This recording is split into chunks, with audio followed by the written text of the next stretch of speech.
ಕರ್ನಾಟಕದಲ್ಲಿ ಬರಗಾಲ, ಮಹಾರಾಷ್ಟ್ರದಲ್ಲಿ ಮಳೆ ಮಹಾಮಳೆ ಆಗ್ತಾ ಇದೆ. ಕರುನಾಡಿನ ಕೃಷ್ಣೆಗೆ ಈಗ ರಾಜಕಳೆ ಹರಿದು ಬಂದಿದೆ.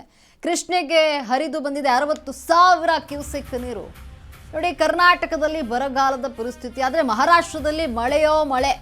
ಹಾಗಾಗಿ ನೋಡಿ, ಮಹಾಮಳೆಗೆ ಕರುನಾಡಿನ ಕೃಷ್ಣೆಗೆ ರಾಜಕಳೆ ಬಂದಿದೆ. ಮಹಾರಾಷ್ಟ್ರದಲ್ಲಿ ವಿಪರೀತ ಮಳೆ ಆಗಿರೋದ್ರಿಂದ ಕೃಷ್ಣೆಗೆ 60,000 ಕ್ಯೂಸೆಕ್ ನೀರು ಹರಿದು ಬಂದಿದೆ. ಮಹಾರಾಷ್ಟ್ರದ ಪಶ್ಚಿಮ ಘಟ್ಟದಲ್ಲಿ ಭಾರೀ ಮಳೆ ಆಗಿದೆ. ಹಾಗಾಗಿಯೇ ಕೃಷ್ಣೆ ತುಂಬಿ ತುಳುಕ್ತಾ ಇರುವಂಥದ್ದು. ಭಾರೀ ಮಳೆಯಿಂದ ಭೋರ್ಗರಿತಾ ಇದೆ ಕೃಷ್ಣಾ ನದಿ.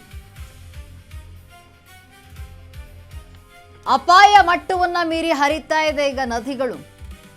ಅಂದರೆ ಮಹಾರಾಷ್ಟ್ರದಲ್ಲಿ ಮಳೆ ಆಗಿರೋದ್ರಿಂದ ಕೃಷ್ಣೆ ಈಗ ತುಂಬಿ ತುಳುಕ್ತಾ ಇರುವಂಥದ್ದು. ಚಿಕ್ಕೋಡಿ ತಾಲೂಕಿನಲ್ಲಿ ತ್ರಿವಳಿ ನದಿಗಳ ಆರ್ಭಟ ತುಂಬಿ ತುಳುಕ್ತಾ ಇದೆ. ಅಪಾಯ ಮೀರಿ ಹರಿತಾ ಇರುವಂಥದ್ದು ನೀರು. ಕೃಷ್ಣ, ದೂದಗಂಗಾ, ವೇದಗಂಗಾ ನದಿ ಹರಿವು ಈಗ ಹೆಚ್ಚಳ ಆಗಿದೆ.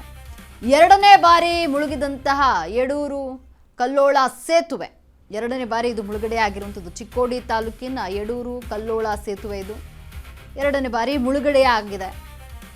ಯಡೂರು ಕಲ್ಲೋಳ ಗ್ರಾಮಗಳ ಸಂಪರ್ಕ ಸೇತುವೆ ಈಗ ಬಂದಾಗಿದೆ.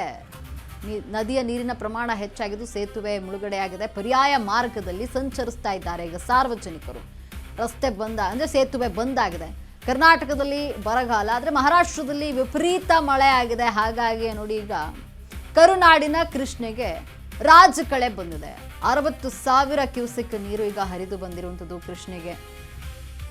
ಈಗ ಕೃಷ್ಣೆ ಬೋರ್ಗರೆದು ಹರಿತಾ ಇರುವಂಥದ್ದು. ಕೃಷ್ಣೆಯ ನೀರು ಈಗ ಹೆಚ್ಚಾಗಿದೆ. ಮಹಾರಾಷ್ಟ್ರದಲ್ಲಿ ಪಶ್ಚಿಮ ಘಟ್ಟದಲ್ಲಿ ಭಾರೀ ಮಳೆ ಆಗ್ತಾ ಇದ್ದು, ಅದರಿಂದ ಕರ್ನಾಟಕದಲ್ಲಿ ಕೃಷ್ಣೆ ತುಂಬಿ ತುಳುಕ್ತಾ ಇರುವಂಥದ್ದು.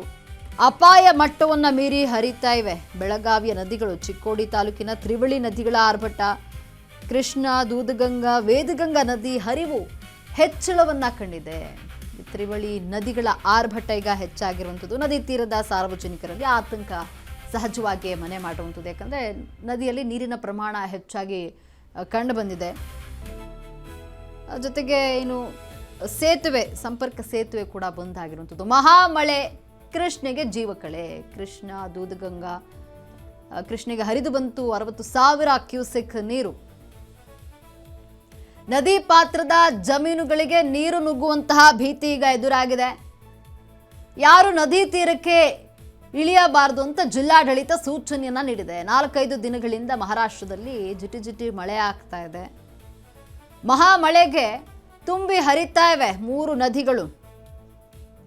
ಕೃಷ್ಣ, ದೂದಗಂಗಾ, ವೇದಗಂಗಾ ನದಿ ಹರಿವು ಈಗ ಹೆಚ್ಚಳ ಆಗಿರುವಂಥದ್ದು. ಕೃಷ್ಣೆಗೆ 60,000 ಕ್ಯೂಸೆಕ್ ನೀರು ಹರಿದು ಬಂದಿದೆ. ನದಿ ಪಾತ್ರದ ಜಮೀನುಗಳಿಗೆ ನೀರು ನುಗ್ಗುವಂತಹ ಭೀತಿ ಈಗ ಮನೆ ಮಾಡಿರುವಂಥದ್ದು. ಮಳೆ ಇಲ್ಲದೆ ಸೊರಗಿ ಹೋಗಿದ್ದ ಕೃಷ್ಣೆಗೆ ಈಗ ಜೀವಕಳೆ ಬಂದಿದೆ. ಮಹಾರಾಷ್ಟ್ರದ ಪಶ್ಚಿಮ ಘಟ್ಟದಲ್ಲಿ ನಿರಂತರವಾಗಿ ಮಳೆ ಆಗ್ತಾ ಇರುವಂಥದ್ದು. ಸುಮಾರು 4-5 ದಿನಗಳಿಂದ ಮಳೆ ಸುರಿತಾ ಇದೆ. ಇದರಿಂದಾಗಿ ಕೃಷ್ಣಾ ನದಿಯ ಹರಿವು ಭಾರಿ ಹೆಚ್ಚಳ ಆಗಿದೆ. ಹೀಗಾಗಿ ಯಾರೂ ಕೂಡ ನದಿ ತೀರಕ್ಕೆ ತೆರಳದಂತೆ ಜಿಲ್ಲಾಡಳಿತ ಸೂಚನೆಯನ್ನ ನೀಡಿರುವಂಥದ್ದು. ಜಿಟಿ ಜಿಟಿ ಮಳೆಯಿಂದ ಕೃಷ್ಣಾ ನದಿ ಭೋರ್ಗರಿತಾ ಇದೆ. ಅಪಾಯ ಮಟ್ಟವನ್ನು ಮೀರಿ ಹರಿತಾ ಇರುವಂಥದ್ದು ಬೆಳಗಾವಿಯ ನದಿಗಳು.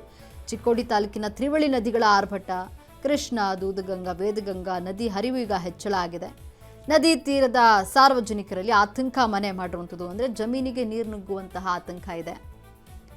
ಮಳೆ ಇಲ್ಲದೆ ಸೊರಗಿದ್ದ ಕೃಷ್ಣೆಗೆ ಈಗ ಜೀವಕಳೆ ಬಂದಿದೆ. ಸುಮಾರು 4-5 ದಿನಗಳಿಂದ ಮಹಾರಾಷ್ಟ್ರದಲ್ಲಿ ವಿಪರೀತ ಮಳೆ ಆಗ್ತಾ ಇರುವಂಥದ್ದು. ಇದರಿಂದ ಕೃಷ್ಣ ನದಿಯ ಹರಿವು ಭಾರಿ ಹೆಚ್ಚಳವನ್ನ ಕಂಡಿದೆ.